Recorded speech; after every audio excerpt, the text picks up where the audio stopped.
Hallo meine Lieben, zur allerersten Folge von Behind the Scenes. Nicht weiterklicken, ihr kommt auf jeden Fall gleich zu dem Video mit der Mode und der Wildemann. Ich will nur kurz erklären, was wir hier machen und warum wir das machen. Also, Behind the Scenes ist die Idee, dass wir nach jeder Folge Drag Race ein Video online stellen, wo ich mit dem jeweiligen Designer oder der jeweiligen Designerin darüber spreche, was die Inspiration war, wie der Entstehungsprozess war für den jeweiligen Look, für das Kleid, wie wir dahin gekommen sind. Wir sind ja ein Team von 4 gewesen, also das ganze Fashion-Team quasi. Kevin Wildemann, Isabel Seidler, Nico Sutor und ich. Wir haben zusammen all diese Looks entworfen, kreiert und umgesetzt, auf die Beine gestellt. Und wir hatten ein bisschen die Idee, wir haben am Anfang überlegt, wie wir das Ganze angehen. Wir hatten ja so und so viele Looks vor uns. Haben wir ein Konzept, wie gehen wir da ran? Ich hatte dann das Bedürfnis, auch ältere Looks aus meiner Karriere nochmal neu zu interpretieren oder zu gucken, können wir damit ein bisschen mehr Geld und ein bisschen mehr Glamour das irgendwie nochmal den Regler noch ein bisschen hochdrehen. Und vielleicht gibt es auch die Möglichkeit, Stationen meiner Karriere zu zeigen. Also zum Beispiel meine ersten Gehversuche in Drag waren ja ziemlich gothy zum Beispiel. Ich hatte auf jeden Fall eine Monsterphase zwischendrin, wo ich super viel Weirdness in meinem Drag hatte. Dann gibt es natürlich ganz viel High Glam. Es gibt aber auch ikonische Looks, die mit einem bestimmten Stoff zu tun haben oder mit einem bestimmten Material oder einer Silhouette und so. Ganz konkrete Inspiration durch ein bestimmtes Bild und solche Sachen haben wir auch gemacht. Da könnt ihr euch drauf freuen.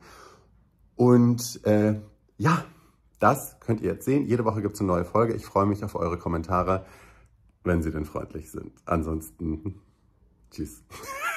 Tschüss. Licht ist wie Framing ist. Ich setze mich dann auch gleich mal rein. Das habe ich mal ein bisschen durcheinander gewurschtelt beim Trocknen. Es wird gehen. Hallo ihr Lieben, willkommen zur allerersten Folge von... Wie nennen wir es eigentlich? Finden wir noch raus. Achso, willst du jetzt sagen? Naja, wäre gut, ne? Behind the Scenes? Okay.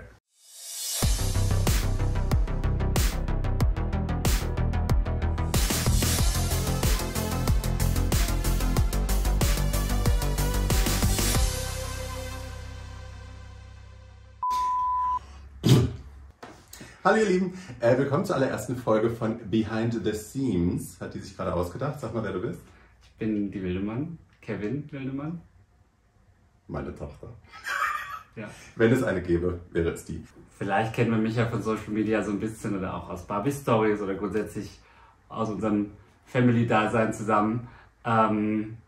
Ja, und ich mache gerne glitzernde Showlooks für jeden. Wir wollen euch jede Woche ein bisschen die Möglichkeit geben zu verstehen, wie die Looks entstanden sind, die ich auf dem Runway trage von Drag Race Germany. Guten Tag.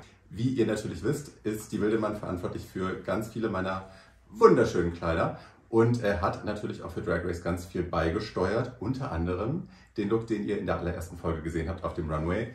Dieses wunderbare Ding, die grüne Wildemann, haben wir sie genannt. Erzähl mal ein bisschen, was dich da inspiriert hat, was dich geritten hat, wie du das gemacht hast. Because it's gorgeous. Ich habe mich hingesetzt, aber was gezeigt, es war grün, fand ich geil. Das sagen wir gleich nochmal. Ich saß da und habe irgendwie gedacht, ich möchte gerne ein glitzerndes Corsagenoberteil irgendwie mal für Barbie machen und habe mit grün, mit blau, mit gelb so ein bisschen drauf rumgemalt und fand das ganz geil und habe ich dir geschickt und dann wurde das erstmal so ein bisschen pausiert und dann kam Drag Race um die Ecke und ich habe gedacht... Ja. Und ich habe mal nicht Nein gesagt. Ich sage oft Nein, leider. Und habe auch gelernt, dass im Prozess jetzt, als wir Drag Race, wir waren ja ein ganzes Team, wir waren ja mehrere Leute, die versucht haben, da die Looks auf die Bühne, auf die Beine zu stellen. Und ich bin sonst oft totaler Controletti und sage gerne Nein. Und habe jetzt gelernt, in diesem Prozess einfach auch mal mich überraschen zu lassen von dem, was Leute sagen, wenn ich nicht alles kontrolliere und mit was sie an den Tisch kommen. Und da sind dann solche tollen Sachen bei rausgekommen. Deswegen habe ich gelernt, einfach auch meinen Mund zu halten und Leute machen zu lassen, was, glaube ich, den Prozess ganz gut getan hat. Ich glaube auch. Ich glaube auch. Wie viele Steine sind da jetzt drauf? Das ist ja sehr, sehr, sehr, sehr viel Handarbeit.